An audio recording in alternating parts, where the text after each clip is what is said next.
Ponas Ropė. Ačiū gerbiamas pirmininkė, gerbiamas ministrė, sveikinu aš Jūs čia pas mus komitete kaip kaimininės šalies parlamento narys ir linkiu Jums ir Jūsų šaliai vadovaujant pasiekti tų užsibrėžtų tikslų.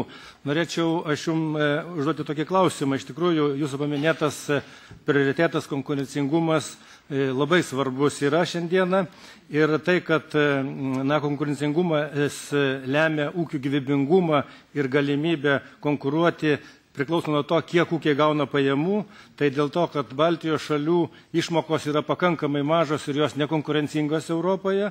Antras dalykas, Baltijos šalyse kooperacija ir gamintojų organizacijų judėjimas irgi labai silpnai išvystytas, todėl atsiskaitimo grandinė vyksta labai sunkiai, perdirbėjai sąžiningai neatsiskaito su žemdirbiais. Ką Jūs planuojat šitoje srityje, kaip pirmininkaujantis šalis, nuveikti? Ačiū.